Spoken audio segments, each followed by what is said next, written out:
Il est là, c'est pour parler de son domaine.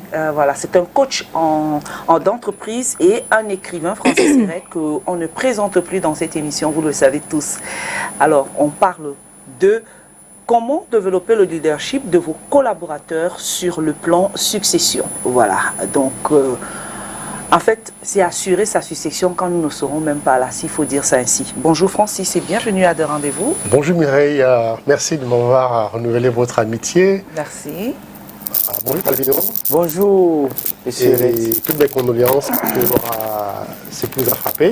Merci beaucoup Monsieur Francis Serrette. Que le Seigneur vous restaure. Amen.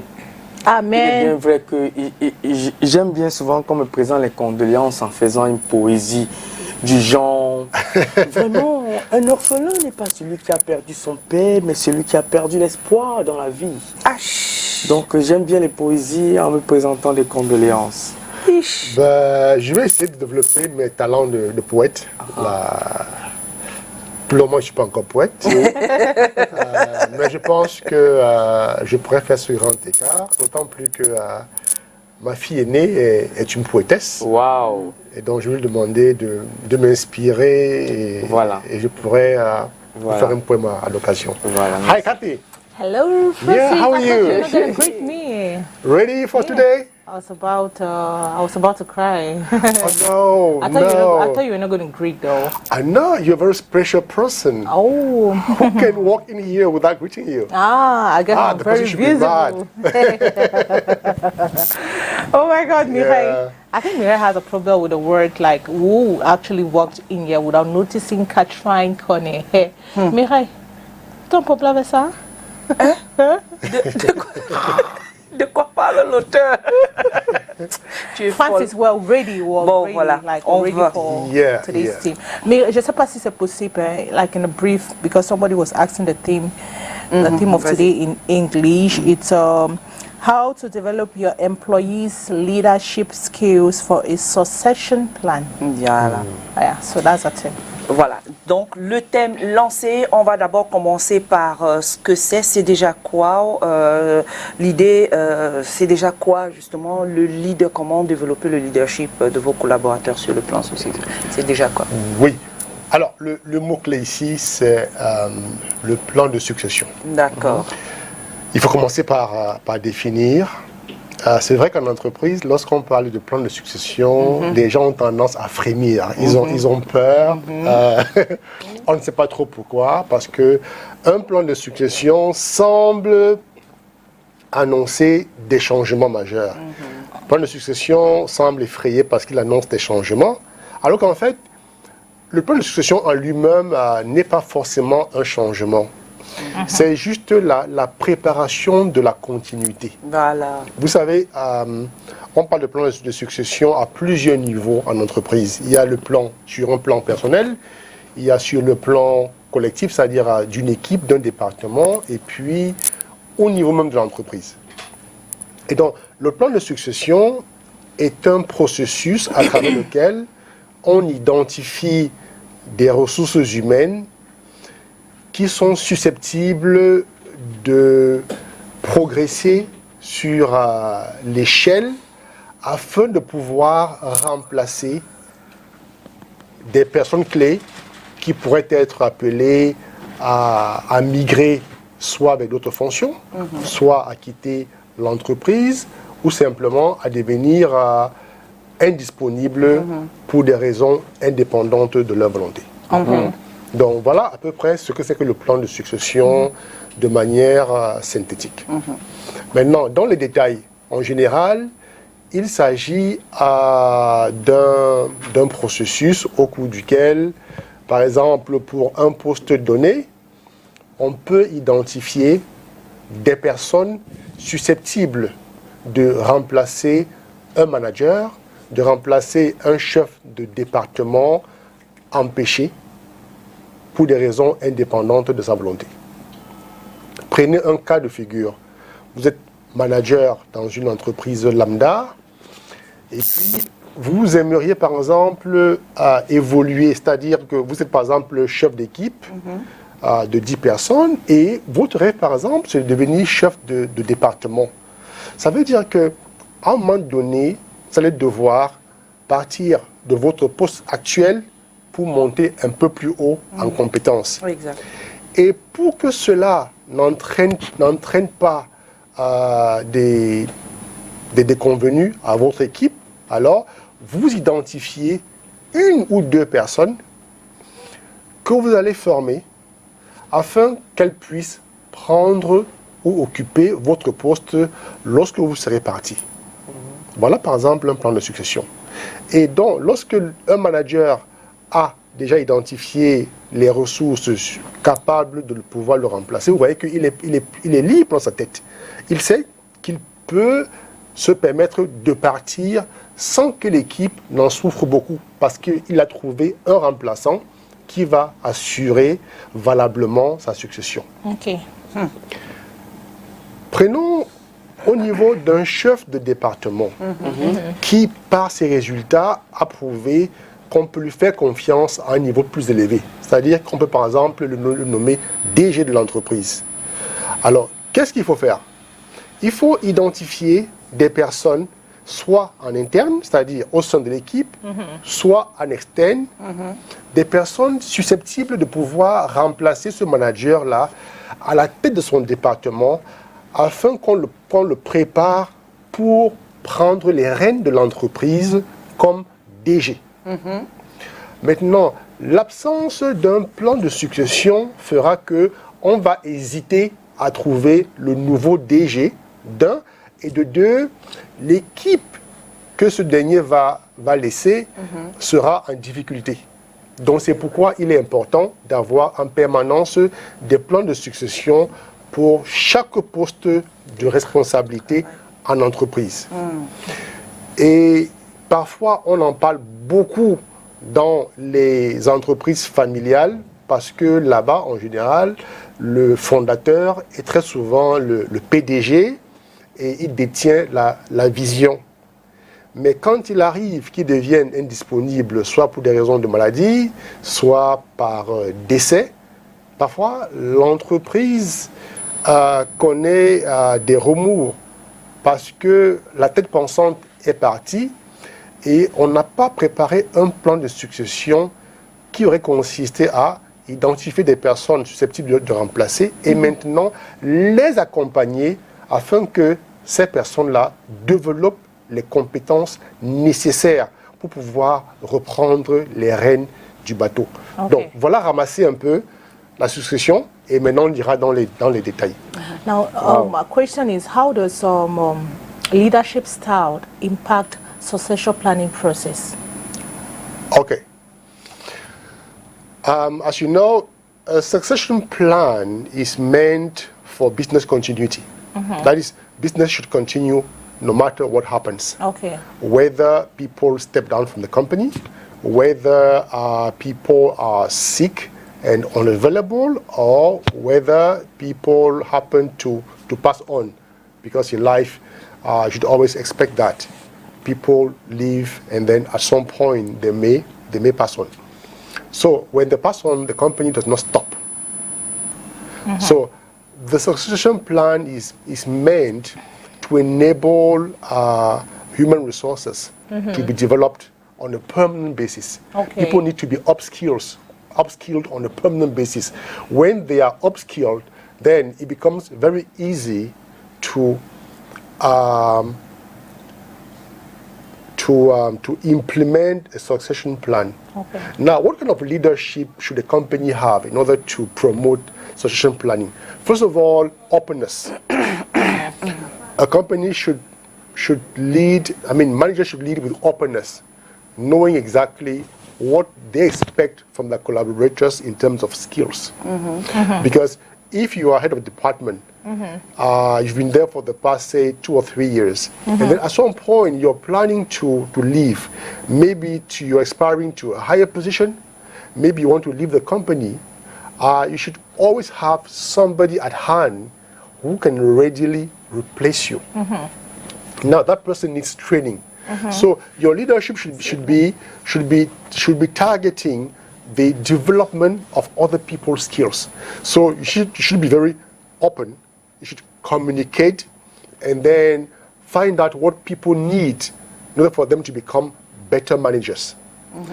And it's a contrast with what goes on in most companies, where people have this kind of close leadership. They don't share enough information because they're afraid of their N-1 taking the position. Okay. But when you are an open manager, when you apply open leadership, you give people the opportunity around you to grow. C'est vrai. And when they grow, it frees you up, it frees your time, because you are able to now to aspire to something maybe bigger. After maybe 5 years in the position, you might be bored, by doing the same thing over and over. And so you have the right to aspire to something else. You may aspire to maybe to step down, or you may aspire to want to move to something higher within the same company. But for you to be free to aspire to something else, you need to make sure that there is somebody who can readily take over from you. Otherwise, it's going to impede the company's services. We have companies here where a manager would step down, and then it would take the company about 6 months to find a replacement. This is very bad. Every company should be organized in such a way that when somebody leaves, either through resignation or through death or unavailability beyond the person's control, the company should be able to replace them by the right fit. Not just replace because for the sake of replacement, but having the perfect fit for the person. And so a succession plan addresses training, addresses personal development, and then it encourages the identification of new talents who are able to move up the scale. Ça, c'est vrai. Now, Francis, what are the criteria? Because when you talk of employees, I don't think it's like all the employees. There should be these criteria that we'll look at in order to have maybe a successful, the criteria that we'll look at in an employee in order to have a successful succession plan. Yes, yes. So what are those criteria that I look at in the employees? Okay.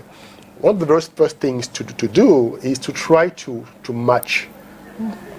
X position requires X skills and qualifications. Okay.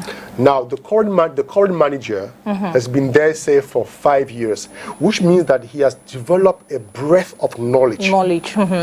So now, the person who is likely to replace him should have these qualifications and this experience. Okay. And now, the company would organize a kind of mentoring scheme to enable those people who are in position to start sharing knowledge and experience with those who tomorrow might come into place. Now, because human beings happen to change their minds all the time, you may find A to be the perfect fit, but somewhere along the process, A might change their mind. Change your mind. A might decide to leave the company, or A might have an accident. So you should have at least 1 or 2 people.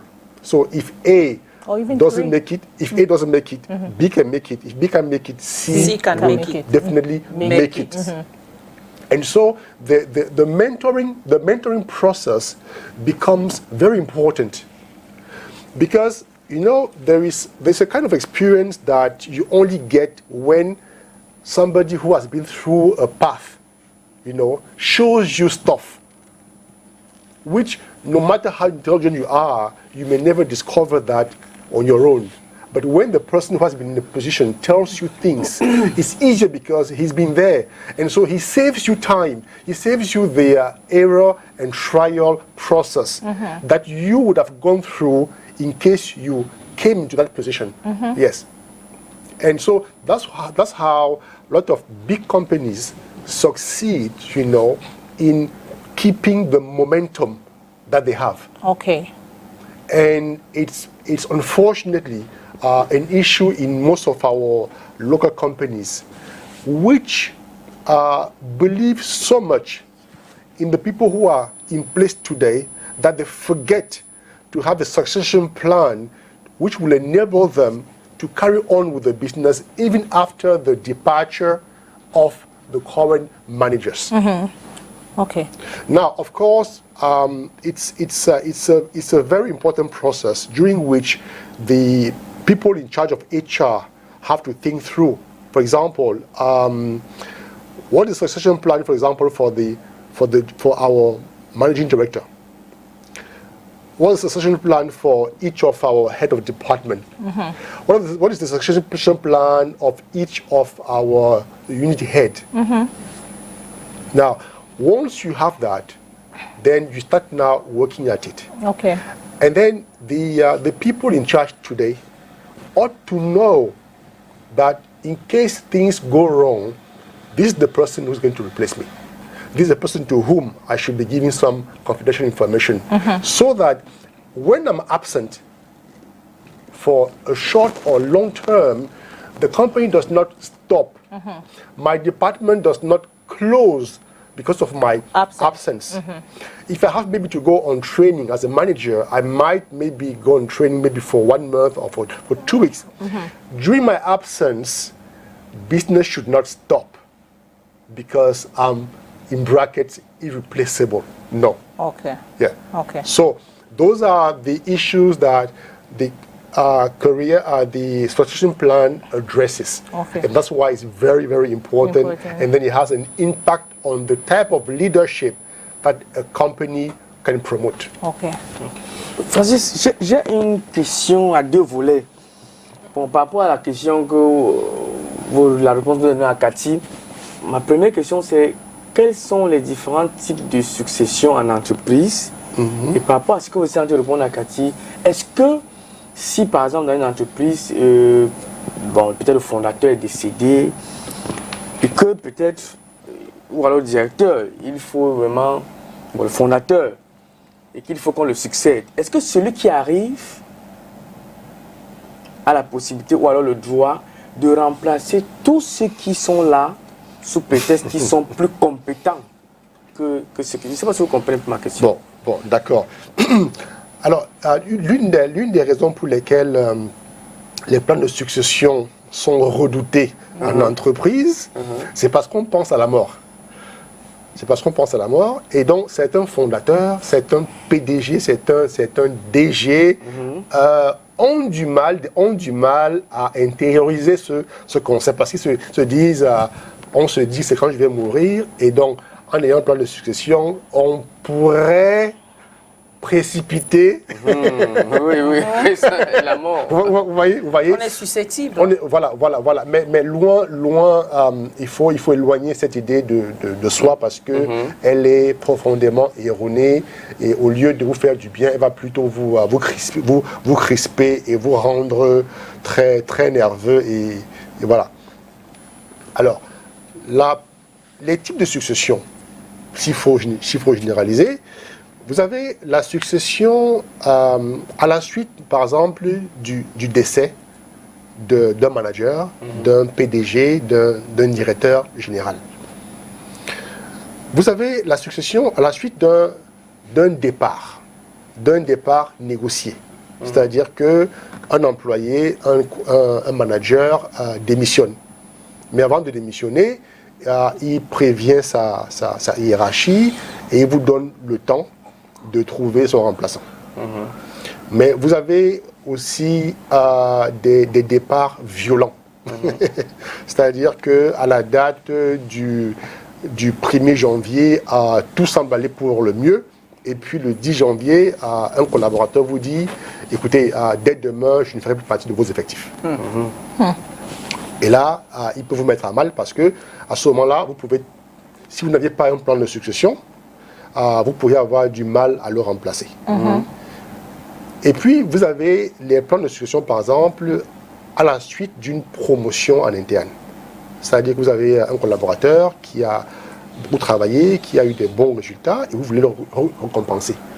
Et vous pouvez par exemple payer une formation de haut niveau pour lui. Par exemple, vous l'envoyez dans un pays étranger, il va faire une formation pour le préparer à un autre poste. Et donc, qu'est-ce qu'on fait?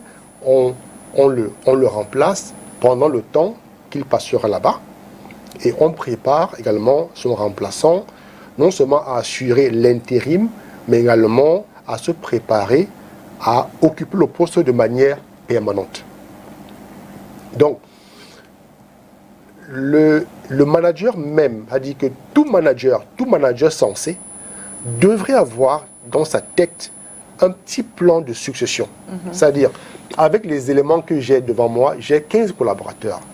Parmi ces 15 collaborateurs-là, je dois pouvoir informer ma hiérarchie de qui je pressens qui pourrait me remplacer en cas d'indisponibilité. Parce qu'on ne prévoit pas l'indisponibilité.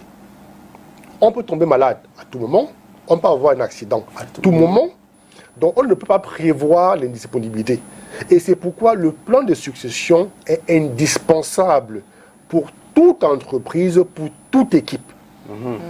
On peut se lever un matin et on est dans l'incapacité de pouvoir bouger de son lit. Alors, qu'est-ce que l'entreprise fait? Elle va s'arrêter, le temps pour vous de vous remettre? Non. L'entreprise doit continuer de fonctionner.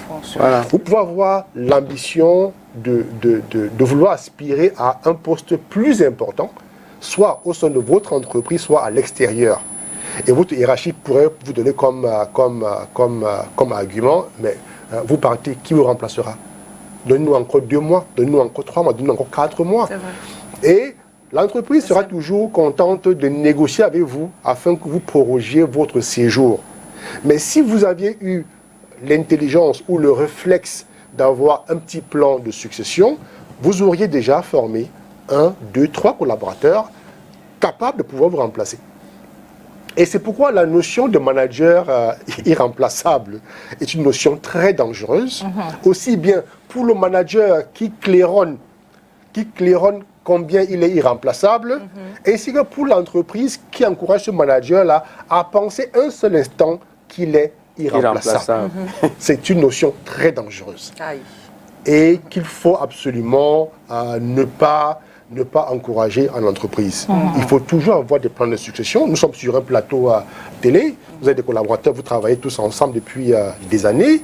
Alors, si demain, Mireille et Cathy ne sont pas disponibles, est-ce que l'émission va s'arrêter? Non. Si vous êtes indisponible pendant 2 mois, est-ce que l'émission va s'arrêter? Non. On est 3, hein. L'émission ne s'arrêtera pas. Moi, je n'étais pas là, vous avez continué. Parce que l'entreprise ne peut pas souffrir à cause de l'absence prolongée d'un collaborateur. Voilà. Même si c'est un cas de maladie avérée. Ouais. Ça veut donc dire qu'à tout moment, Mireille doit être consciente qu'en cas d'indisponibilité, il y a telle personne qui peut me remplacer à l'antenne. Cathy doit pouvoir se dire, whenever I'm not available, X person Can replace. can replace me. Calvin doit pouvoir se dire, j'ai formé quelqu'un et en cas d'absence, cette personne-là peut valablement me remplacer. Ça veut dire, monsieur le maire, de venir ici. Parce que la hiérarchie peut trouver que Mireille est très brillante et que Mireille a développé d'autres compétences. Et demande maintenant à Mireille d'accéder à un poste de responsabilité qui lui permettra plus de pouvoir présenter l'émission. Donc la succession doit être une notion que l'on entretient de manière permanente avec joie et humilité. Parce que nul n'est irremplaçable. Et donc, quand on a digéré ce concept et que maintenant on passe à la phase pratique, alors on a moins de difficultés à pouvoir identifier les ressources et à pouvoir leur donner la possibilité de gagner en compétences. Oh, c'est super. Monsieur, s'il vous plaît, ce que vous dites me touche vraiment. J'ai une question. Si par exemple dans une entreprise, il arrive que le DG peut-être décède ou le PDG d'une façon inattendue, quelles seront les étapes de succession? Parce qu'il y a des fois, dans une entreprise comme ça, on n'a pas préparé comme vous dites, mais subitement, paf! Il faut bien peut-être les étapes. Qu'est-ce qu'il faut faire pour que la succession se passe normalement? The family. Alors, la première chose, c'est pendant que le DG, que ce soit une entreprise familiale ou une entreprise ordinaire, il faut toujours avoir la notion de délégation de pouvoir, qui ne doit pas être juste un vain concept, mais qui doit être une réalité. Ça veut dire que le PDG ou le DG doit apprendre à déléguer régulièrement. Alors, plus il va déléguer, mieux ses collaborateurs seront préparés à continuer sans lui en cas d'empêchement. Ça, c'est la première chose. Parce que si vous n'avez jamais délégué et qu'il vous arrive subitement d'être indisponible, vous voyez que vous allez mettre à mal vos collaborateurs. Parce que c'est en déléguant que vous commencez à former vos collaborateurs à certains dossiers. Et plus ils vont recevoir de vous des missions, mieux ils seront préparés. Donc c'est d'abord ça, la délégation. Et puis ensuite, lorsque vous déléguez, quand vous déléguez, ils remplissent des missions et puis vous évaluez leur performance. Maintenant, vous allez pouvoir identifier parmi vos collaborateurs clés, vous allez identifier les collaborateurs les plus susceptibles de pouvoir vous remplacer en cas d'empêchement. Vous pouvez ne pas leur dire qui vous remplaceront en cas d'empêchement, mais faire savoir cela, par exemple, à votre propre hiérarchie ou bien au département des ressources humaines. Pourquoi? Pour que, en cas d'indisponibilité avérée, la première mesure, c'est d'abord l'intérim. Et le collaborateur qui va assurer l'intérim, c'est celui qui a reçu le plus de missions de délégation de la part du Big Boss. Parce qu'il s'est familiarisé avec un nombre de dossiers assez importants. Et donc cette familiarisation-là, pas familiarité, mais familiarisation, cette familiarisation-là lui permet, vous voyez, de mieux gérer l'intérim. Maintenant, pendant l'intérim, on va l'évaluer, évaluer ses performances pendant l'intérim et peut-être décider d'une période intérimaire. Et à la fin de la période intérimaire, on peut décider soit de le confirmer au poste, soit de trouver quelqu'un d'autre qui va occuper le poste. Donc c'est un peu comme ça que ça se passe généralement en entreprise. Maintenant, vous avez des entreprises familiales où il n'est pas question de penser ou d'imaginer un plan de succession pour des raisons parfois qui ne sont pas connues. Mais malheureusement, ce genre d'entreprise familiale-là connaît parfois de grosses difficultés lorsque l'un des piliers arrive à ne plus être disponible. Et parfois, ça peut entraîner la fermeture même de l'entreprise parce que tout va en vrille et puis on ne sait plus très bien quoi faire. La vision n'a pas été partagée.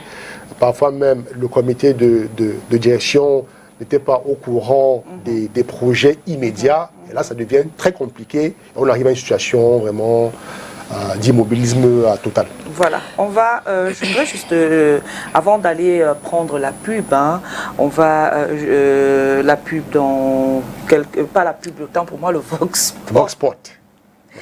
On parle du Vox Pop ce matin sur le thème de ce jour qui est de développer le leadership des collaborateurs sur le plan succession. Thierry Horn s'est intéressé et allé sur le terrain recouper un peu les avis des citoyens camerounais du côté de Yaoundé. C'est pour le Vox Pop. À toutes. On a des remplaçants dans des bureaux et encore plus. Et là, on va se dire ceci. Tu ne peux pas travailler dans une société sans un remplaçant. Et encore plus, il faut avoir ton secrétaire, il faut avoir aussi un doyen comme toi qui peut évoluer, qui est quelque chose dans une société. Ah oui, pour ça, je peux te dire tout juste ça, qu'il faut avoir des... faut avoir aussi des gens, il ne faut pas manger seul. Et aussi, tu as un frère, il aussi peut venir aussi, peut aussi venir. Continue avec notre société que ça doit monter. Il ne faut pas que tu manges seul.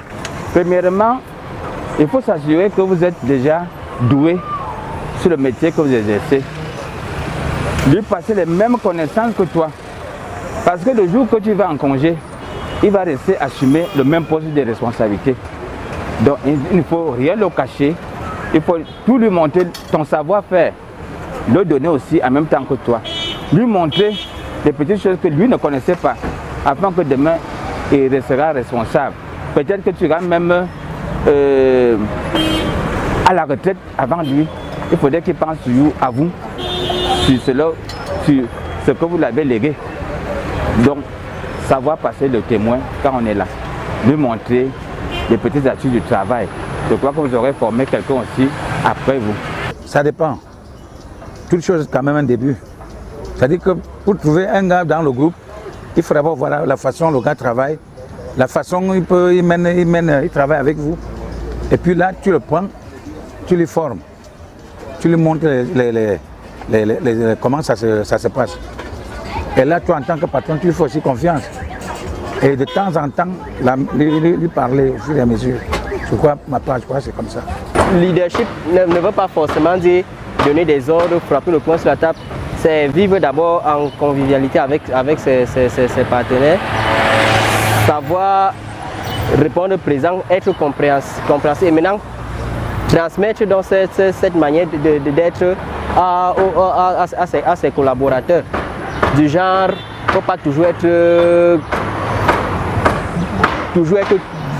c'est-à-dire fort de caractère. Certes, un vrai leader doit être fort de caractère, mais avoir des limites quand même, pour ne pas aussi trop frustrer ses partenaires. Pour de peur qu'ils ne disent, bon, s'il n'est pas là, tant pis, même que son entreprise tombe.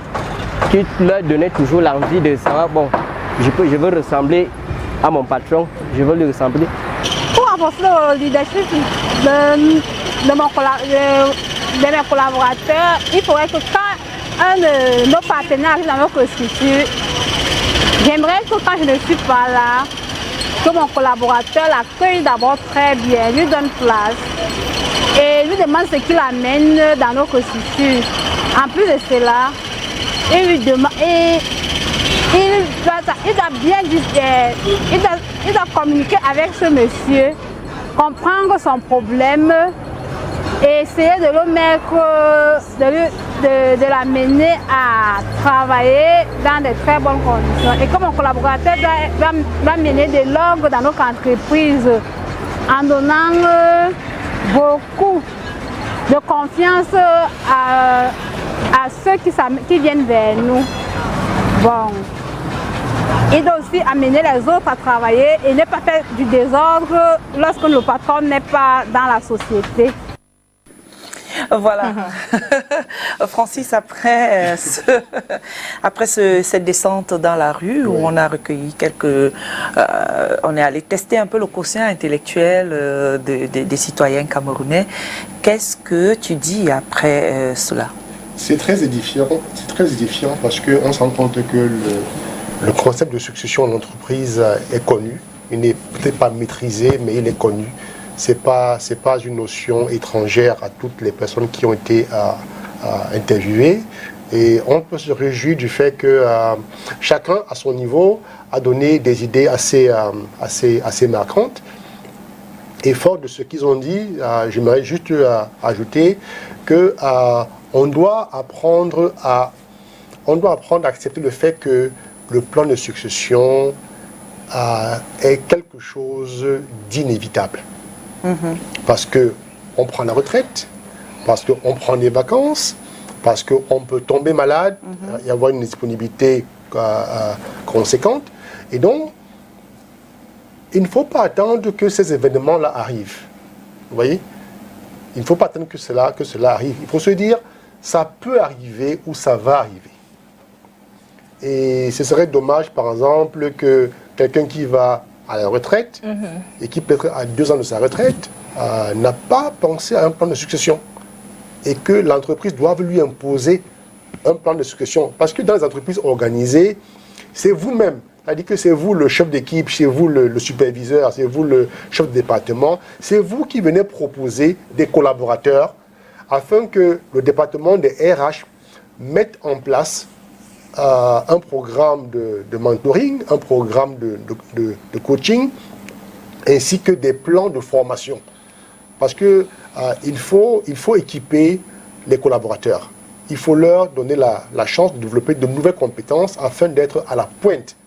Sinon, vous allez par exemple assister à des remplacements, mais ineffectifs. C'est-à-dire, on vous dit, depuis que le manager allait en retraite, celui qui l'a remplacé, vraiment, on se demande s'il sait de quoi il est question. Voilà.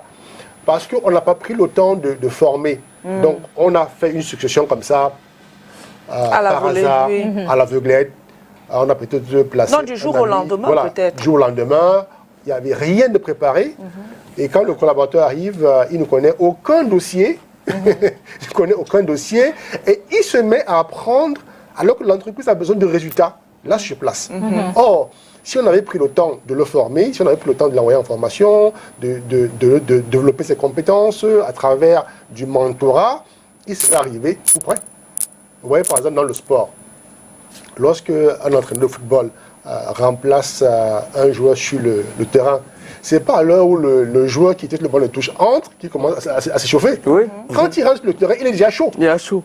La preuve, le dernier match du Cameroun contre le Burundi, il y a un joueur qui est entré je crois, à moins 10. Nguema lui est entré je crois, à moins 5, un truc comme ça.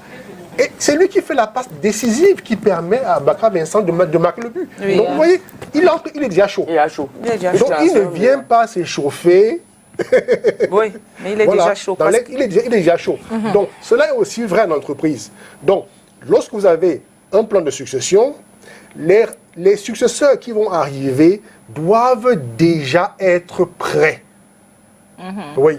C'est pas au moment où on leur confie le poste qu'ils se mettent à se former. Non. Mais le problème qui ne fonctionne plus. Francis, Parce que I want to ask this question. I'm sure it's based on what you just said. I think there are several companies or enterprises that do practice, they have this succession plan or they or apply the succession plan, but maybe majority of them do it based on emotions and even relationship they have with their employees or whoever, and at the end they discover that it didn't actually work out. Now my question is, what are the do's and don'ts of a successful succession plan? Yeah. A succession plan is a rigorous process. It has nothing to do with friendship, nothing to do with emotions. Okay. It's skill based, it's experience based. In a given department, who are the people who are very likely to have the following skills which the current manager has? Okay. Who are they? Have we been able to identify them?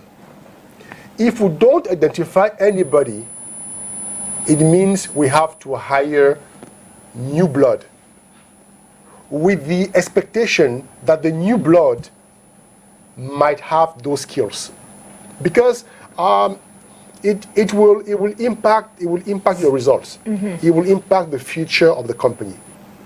A poor succession plan can lead to massive business failure. Okay. So it has to be a rigorous process, and sometimes the HR department may require that the manager shortlist people and send to them. And then now they may investigate, find out, is this list consistent enough? Is this list based on skills and experience? Or is based on friendship? You know? So once the HR department have approved the shortlist, and now they ask the manager, so how can we help them to upskill? Do they need like further training? Do they need mentoring? Do they need coaching? And then how soon do you think they'll be able to replace you in case you become available? Well, I know that A can, if he's well trained and mentored, he has 6 months. B needs longer time. okay, and now, so we put in place a system whereby those people start being trained, you know, like having a lot of missions that will be shifted to them, because through those missions, they'll be able to discover, they'll be able to increase their knowledge, and they'll be able to achieve and develop experience. Yes. So it has nothing to do with emotions, nothing to do with friendship. Okay. It's a rigorous process. And if it's well carried out, then it's bound to be successful. Merci Megas. Il y a des entreprises ici d'ailleurs qui ne fonctionnent plus. C'est-à-dire ça a pourri, on dit que les héritiers ne sont pas attendus de celui qui va prendre les règnes. Ma question c'est, est-ce qu'une entreprise peut être transmise à un seul héritier? Bon. Alors là, nous rentrons dans des questions assez pertinentes. Tout dépend de la constitution de l'entreprise. Si par exemple il s'agit d'un groupe d'entreprises sous un même label, alors il est évident que la compétence que le PDG a sera difficilement transmise aux héritiers. Cependant, on peut décider de nommer des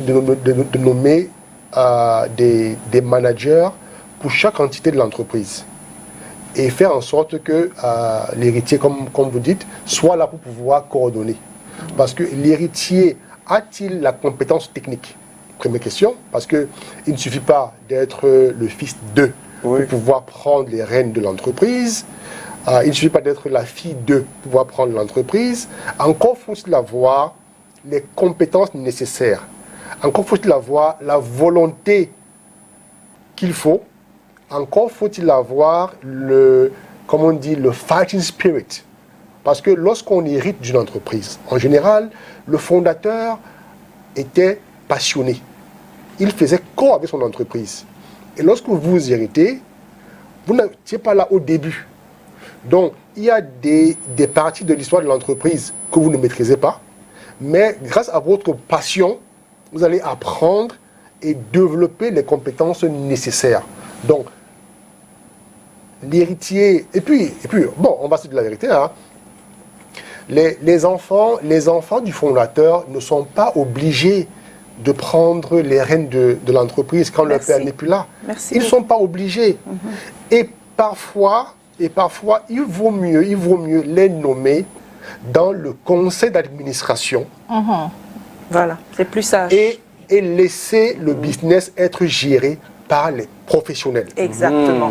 Parce que plusieurs fois, on a vu des entreprises fermées parce que les soi-disant héritiers n'avaient ni la compétence, ni la passion indispensable pour pouvoir prendre le relais. Exact. Alors, au lieu donc de faire des erreurs aussi grossières, il vaut parfois mieux nommer vos enfants dans le conseil d'administration, donner leur départ afin qu'ils contrôlent ce que le DG va faire avec son équipe.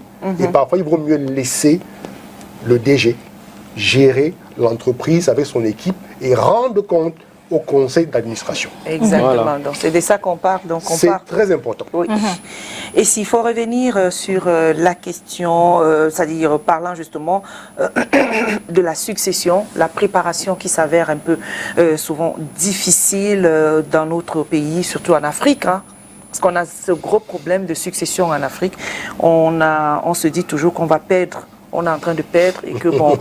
je vais mourir, ou bien on pense à la mort, ou pas seulement à la mort, mais aussi, on pense même aussi à se dire que bon, on a peur de perdre parfois certaines choses, et puis on se dit peut-être que les autres pensent mal de nous. Bon, moi je veux poser la question de savoir, on va laisser son poste, on va déléguer quelqu'un, il faut préparer la personne. Bon, maintenant, que faut-il faire pour préparer justement? Quelles sont les caractéristiques qu'on devrait développer chez le futur, si je peux me permettre, celui qui viendra occuper mon poste? Les caractéristiques qu'on devrait développer chez le futur? La première chose, qu'il soit curieux. Voilà. Parce qu'il doit rapidement prendre connaissance des dossiers. Comme on dit dans l'administration, il doit prendre connaissance des dossiers. Donc, il doit être curieux. Il doit être travailleur. Parce que si vous faites l'erreur de choisir un paresseux, il va forcément plomber l'équipe, il va plomber l'entreprise. Donc vous prenez quelqu'un qui est travailleur. Et puis, rassurez-vous que par rapport à vous, que la personne soit un peu plus jeune. Oui, parce que quand vous prenez un successeur qui a le même âge que vous, qui est la même génération que vous, il est très possible qu'il ne fasse pas long feu. Si vous allez en retraite dans 6 mois, il est possible que lui vous suive dans 2 ans ou bien dans 3 ans. Alors, ça n'aura pas servi à grand-chose d'avoir un plan de succession aussi court.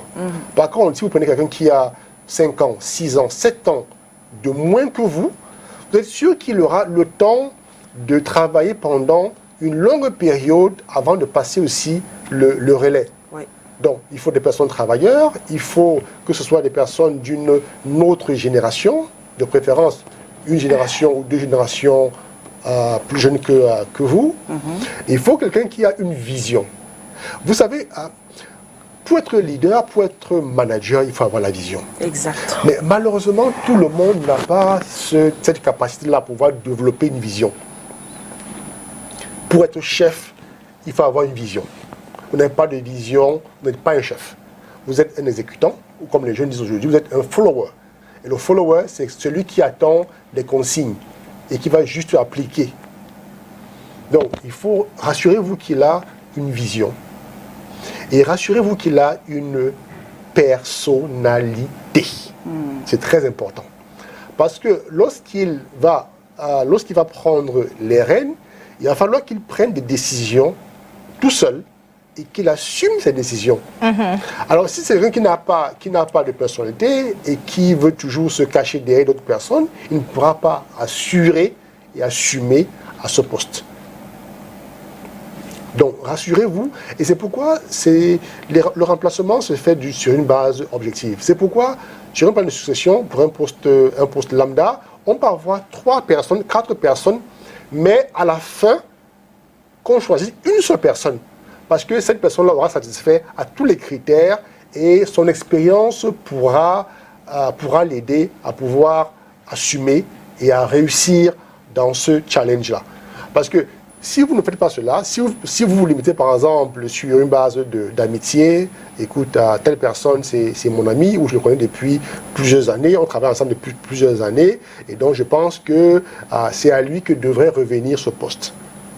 Mais s'il n'a pas les compétences clés, s'il n'est pas visionnaire, s'il n'est pas travailleur, il va plomber le travail. Voilà.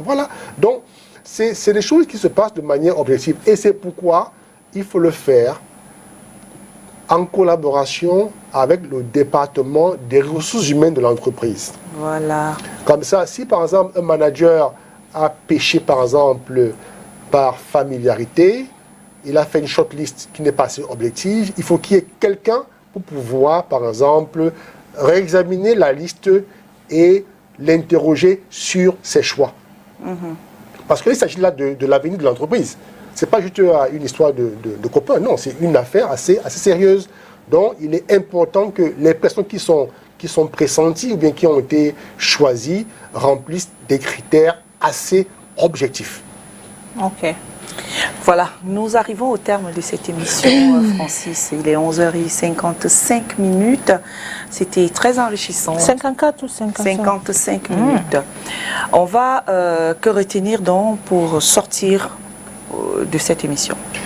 Alors, à tous les professionnels, que vous soyez du secteur public, du secteur privé, que vous soyez des forces armées, que vous soyez dans une entreprise familiale, vous avez besoin d'avoir en permanence un plan de succession. Cela vous permet de garder une tête froide et de ne pas paniquer en cas d'indisponibilité de vous ou d'un collaborateur, que ce soit au niveau de la hiérarchie ou bien en deçà de vous. Donc un plan de succession, c'est toujours très important. Il y a des managers qui n'arrivent pas à prendre des vacances parce qu'il n'y a personne pour les remplacer. Vous imaginez, un manager va travailler pendant une année, il n'ira pas en vacances parce qu'il a du mal à tout trouver remplaçant. Donc même pour des congés mérités, vous devez avoir quelqu'un qui va prendre le relais. Voilà, donc c'est important. N'ayez plus peur des plans de succession. C'est une notion qui a peut-être été galvaudé par certaines personnes, mais comme on a expliqué pendant l'émission, c'est un processus assez simple et très important pour l'avenir de votre entreprise et pour l'avenir du business en général. En tout cas, merci à Francis Hérette qu'on retrouve sur les réseaux sociaux francisherette.com ou alors Francis Hérette sur Facebook pour vous procurer ces bouquins. Et si vous avez besoin de coaching d'entreprise, n'hésitez pas aussi à faire appel à lui. C'est un très bon coach. Merci. Bon, merci tonton Calvino, Cathy. C'était avec dit que si un jour Dieu décède, c'est Saint-Nicolas qui va le succéder. Mais il y a une chose aussi, c'est que quand quelqu'un succède même, il doit savoir que le compte bancaire de celui qui est mort là, ça n'appartient pas. Hein. Il ne doit pas gérer ça. Il cherche pour lui-même. Hein, Cathy? Oui, non.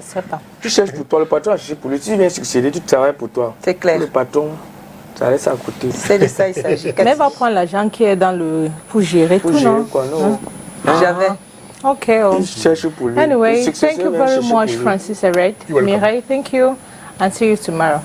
Good night to you, Tonton Calvino. Good night. Good night. Yes, good night to you, televiewers. Am I going to see them again till tomorrow? Yes, of course. Elle anticipe. Oh mon Seigneur, retrouvons-nous demain quand il sera 10h. Dieu vous bénisse. Ciao. Good night.